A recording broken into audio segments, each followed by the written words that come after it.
Farm News Media presents Farm News 5. The Farm Produce Insurance Authority assessment drops this fall. Apple harvest is underway, and Michigan Ag Commodities' Chris Betz has a look at market activity. I'm Janelle Brose, and this is Farm News 5. Farm News 5 is brought to you by Ford.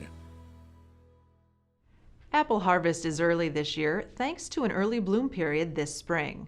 Scott Phelps of Gold Coast Farms in Allegan County raises close to 70 acres of apples and 40 of peaches. While both crops are looking great at harvest, the growing season wasn't without its trials. Some of the challenges we faced this year was just a spotty crop. Peaches, we had a great early season, a short mid-season, so it was hard to keep the supply going. Apples, decide what to do for thinning. We walked away from some orchards because there was no fruit in it. There were a lot of tough decisions. It was just a weird year. Over the past several years, it has been tough for Gold Coast farms to find domestic seasonal help. This year, for the very first time, they turned to the H-2A Temporary Agricultural Worker Program to meet their seasonal help needs. Gold Coast utilized Farm Bureau's Great Lakes Agricultural Labor Services to help navigate the massive amount of paperwork required through the program. Without Great Lakes, we never could have done it. It's over your head. Unless you have someone that's all they can do is concentrate on that. Gold Coast Farms' busy season is July 15th through October 15th. This year they hired a total of 8 seasonal workers, 3 domestic and 5 through the H-2A program.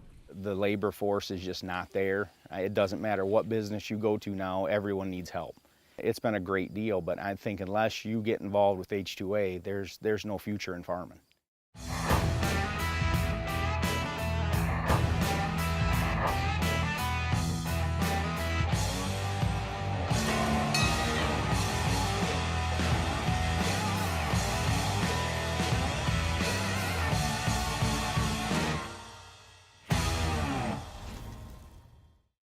Michigan grain farmers will get more money when they sell grain through a licensed grain dealer this fall. That's when the Farm Produce Insurance Authority will drop a $2 assessment on each $1,000 worth of grain sold through a licensed grain dealer. A 15-cent assessment for each 1,000 bushels sold will continue to pay for ongoing administration costs. The Michigan Department of Agriculture and Rural Development says the FPIA determination was based on projections that the fund will reach its $10 million ceiling on or before October 1st of this year.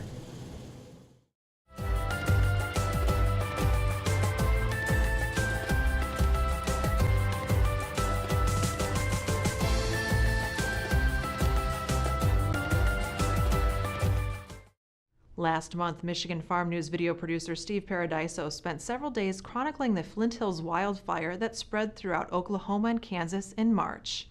Here's a brief glimpse of the documentary. One day at school, we heard there was a fire south of town, and no big deal, but we looked outside and it was pretty windy, so we kind of got worried. When the fire page went off, me and my son was about 90 miles south of here moving wheat pasture cattle. We had ash falling here and the sky was very orange just from the sun and coming through the smoke. I remember about 12:30 we smelled smoke and I told everybody I'm going to go try to find it. We thought we could see the smoke to the west. My home was gone. Katie's home we thought was probably gone. Molly and CJ's home was gone. The barn was gone. And our office was gone. View the remainder of the documentary on Michigan Farm Bureau's YouTube page. With a look at the latest market activity, here is Michigan Ag Commodities' Chris Betz. Thanks, Janelle. The USDA surprisingly raised corn and soybean yield estimates from their August figures. The USDA's own weekly crop condition reports would suggest a different change was appropriate, but here we are. The immediate fallout in corn and beans after the report was just that, a fallout. Corn would test contract lows Tuesday afternoon, while soybeans tested intermediate uptrends. Trade will be seeking direction until combines show actual yield results. For now, markets seem to be swallowing the new increased U.S. production numbers with a grain of salt. Chart-based trading will be a heavy influence until harvest takes off. The USDA decreased Michigan's corn yield to 169 bushels per acre versus 170 in their August estimate, and 157 last year. Soybeans were also decreased from the August estimate to 48 BPA versus 15.5 last year. I'm Chris Betz for Michigan Agricultural Commodities.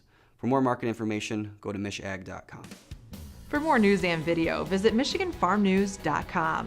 With Farm News 5, I'm Janelle Brose. Have a great week of farming.